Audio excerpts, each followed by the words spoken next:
This week's AEW Rampage featured a stacked hour of wrestling. We had Eddie Kingston taking on Jake Hager as well as Chris Statelander in action against Red Velvet. Will Ospreay also made his AEW in-ring debut alongside Aussie Open in Trios action.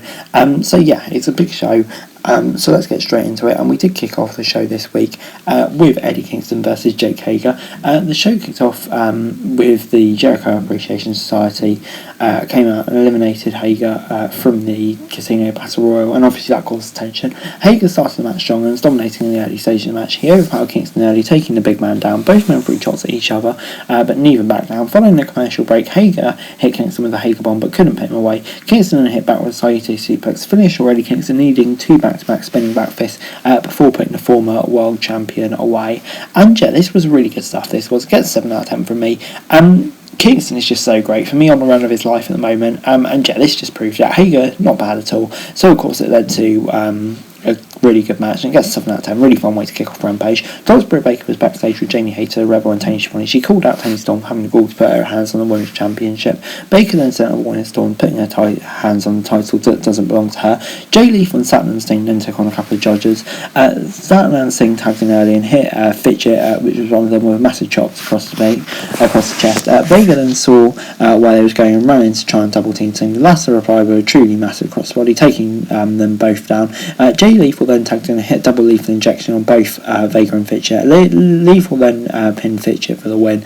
And yeah, just classic squash match really. Probably gets a 6 out of 10 from me. That's what we get. Yeah, interested to see where all this goes with Samoa Joe, I guess. Lexi Nail was backstage looking at Hookhausen. Danhausen drove in a golf cart and said that he and Hook were enjoying their win at Double or Nothing. Danhausen drove off and followed by Hook, who was in another vehicle behind him, before he got Red Velvet versus Chris Statelander. Statelander was putting a fantastic performance in this match. Velvet tried to charge at Statelander during her entrance, but she ate a power slam for her troubles. In the ring, it was all Statlander working on, and she used her incredible strength to dominate the match. Velvet was then forced out to ringside and tried to grab Statlander from behind. The latter climbed on the top rope, with Velvet still clinging on.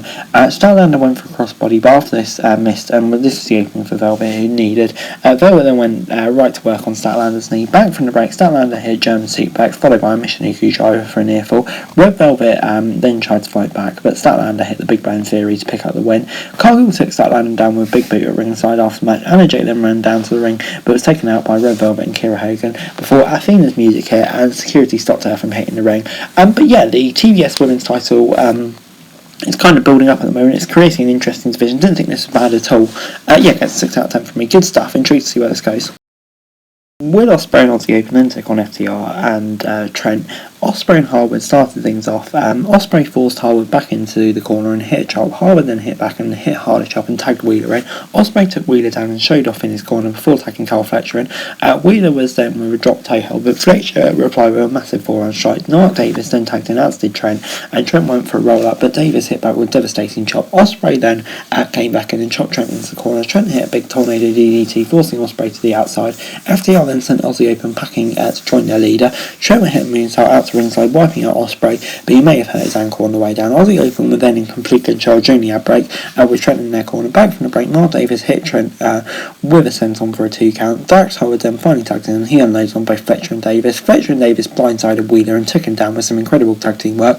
Trent broke the cover, and Ospreay followed out with an Oz cutter for another near fall. Wheeler then finally tagged out. Trent hit chops on Fletcher, but it was taken down by a right hand. He then tried for the roll up, but almost got pinned. Trent then hit Fletcher with a strong 0 for the victory, and the AEW boys get the win. But yeah, still gets 7 out of 10 from me. Maybe I would have gone for Ospreay to get the win here, but you know, it's still such a great match and so great seeing Ospreay and the guys in the AEW ring. So yeah, definitely makes up for it, even though I think maybe it should have gone the other way, but you know, still good stuff. 7 out of 10. Overall this week, Rampage gets 7 out of 10 from me. Yeah, I thought it was a really good episode of Rampage this week. Lots going on. The first match was great. The main event was great. It's great to see Ospreay in AEW ring, and even the TBS title stuff was really fun as well. So yeah, on the whole, really love this week's episode of Rampage, and with SmackDown as well. It's a good Friday of wrestling, and hopefully that continues for a long time to come. But anyway, guys, that's it for the video. Thanks very much for watching. Remember to like, share, subscribe, leave us comments down below, follow us on Instagram for daily wrestling news, and subscribe to the channel. That'd be greatly appreciated. Thanks very much for watching.